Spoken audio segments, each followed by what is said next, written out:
Okay, let's get started with the basics of the instrument.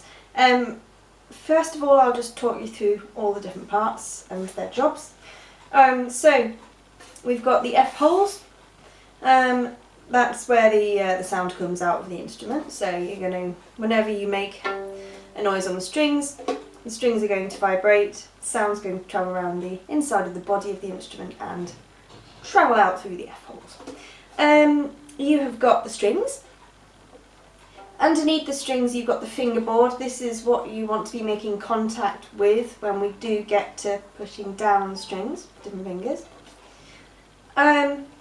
Moving up, we've got the scroll at the top and the peg box that houses these pegs, and the pegs of course.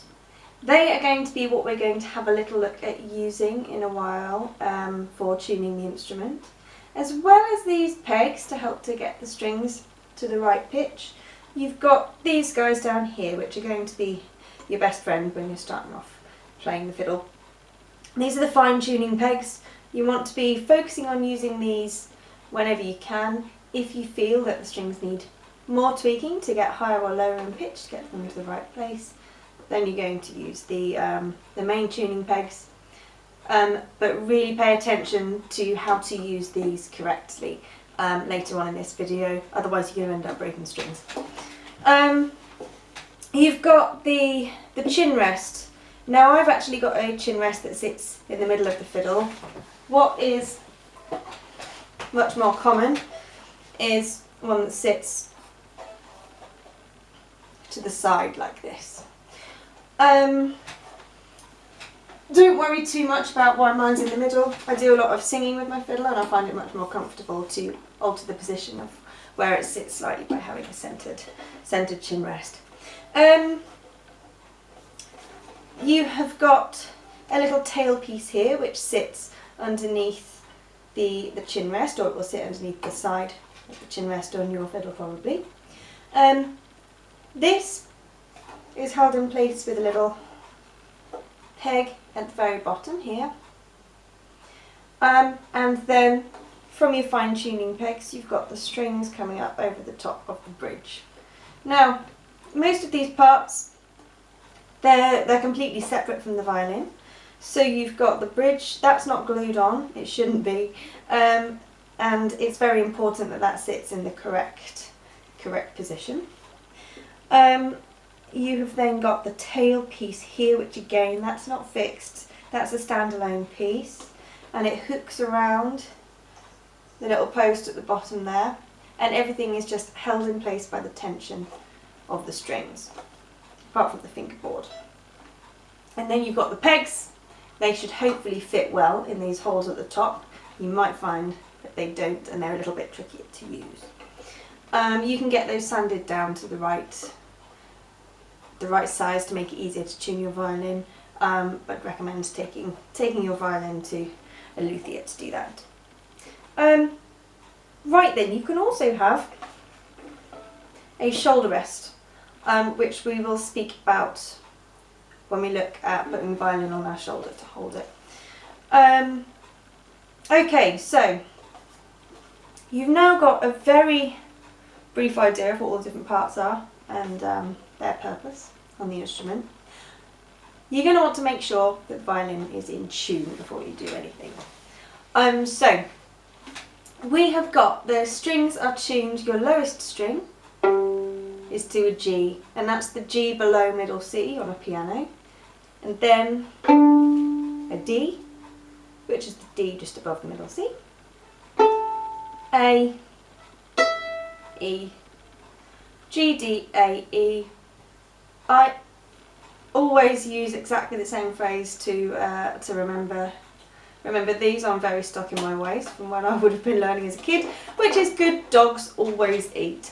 Doesn't really make that much sense. You can come up with something better to remember the names of those strings, but good dogs always eat. G, D, A, E, and they're just going up in pitch each time. So you need to make sure that your strings are at that pitch before you do anything. So what you can do, if you have a piano or a keyboard, any tuned instrument in your house already, preferably not another stringed instrument, something like a piano or a keyboard, you can check the pitches alongside that. Not everyone is going to have that, of course. What you can use is a tuner. So I've got here a fiddle tuner, a violin tuner by D'Addario, which I find really, really, really good. You can use a guitar tuner as well. You will just find that it doesn't work quite as easily because it's not made specifically to attach to the body of the violin. If you're using a guitar tuner, you will find that you're probably going to get the most accurate results. You can, sometimes they will fit clipped on top of the scroll like this. Otherwise, holding it right against the body of the violin, which makes actually tuning the violin a little bit trickier because you're having to hold that down as well. But that's where I find I get the most accurate results if I'm using a guitar tuner. Anyway, how it works, you've got your pitch is going to come up, and you can see that my D string there is in tune. Well, I don't know if you can see, but you want it to be flashing up green, and you want it to have one line on either side. If you're using one of these styles of tuner, most tuners will work in the same way. Generally, if you're really out of tune, it's going to flash up red, yellow, a little bit closer. And if you've got loads of bars on this side, it means you're a little bit flat, so you want to be tuning up in pitch. And if you've got loads of bars on this side of the note that's coming up, it means that you're a little bit sharp, so you're going to want to be coming down in pitch. Now, it's quite important with the fiddle which order you tune the strings in. You're always going to want to start on the A, then go down to the D, then the G, and then last of all you're going to tune the E. The main reason for that really is the tension of the strings and trying to keep everything as balanced as possible. So, I'm going to make my violin go out of tune by moving all of these fine-tuning pegs around. Okay. Okay, so I'm going to start with the A string.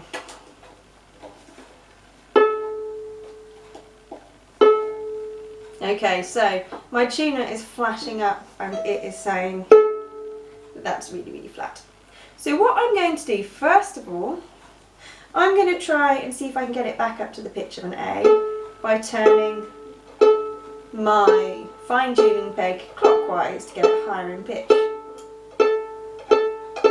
Okay, I have managed to do that. It's now green with a line on either side. Same thing for the D.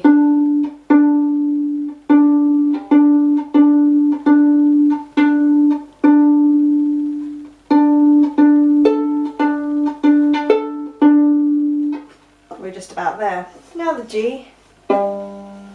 Okay, with the G, it is actually saying that that's a little bit sharp because I've sharpened that one. So, instead of turning the fine tuning peg clockwise to make the string sharper, I'm going to need to flatten it. So I'm going to turn it anti-clockwise.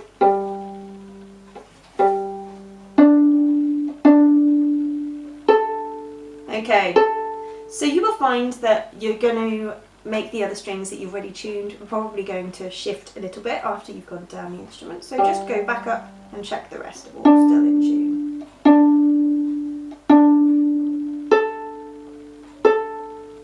Okay, now up to my E, which is the thinnest string of all of them. So it's a lot more delicate. If you're going to break a string, it's most likely it's going to be the E. So you have to be super gentle with this one. So you want to be moving in smaller amounts with that fine tuning peg. Okay, so I'm just sharpening this to get it back up to where it wants to be. And I'm going to go back down and check all the other strings, which I'm having to tweak a tiny bit. Now, plucking the strings, you're not going to get a completely accurate tuning reading, but that is how I want you to start off with tuning your violin until we've looked at using the bow. But I'm just going to double check the tuning of mine with my bow.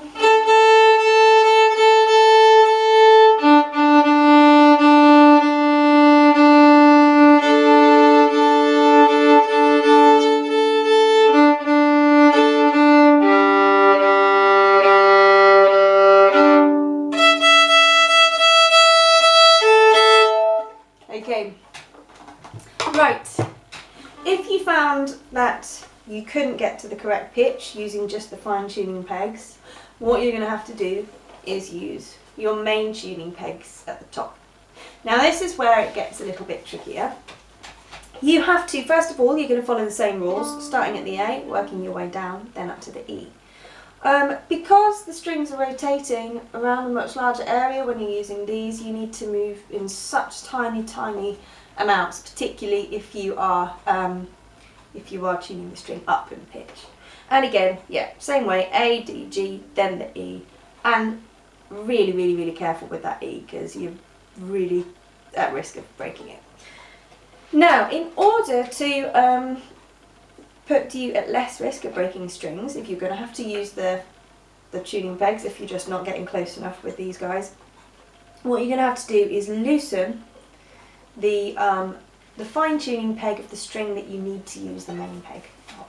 So you would loosen this all the way until it was out as far as it will comfortably come, and then make sure you're following the string all the way up to the corresponding peg. If you are going to tighten the string, you are going to push the peg in this way. So if I'm starting on the A or the E, I'm going to push the peg in towards the scroll, as well as pushing it back to tighten it. And you're going to be really careful. What I recommend is loosening them off a tiny bit first, just so you can get used to how that peg moves, and then try to tighten it up to sharpen that string.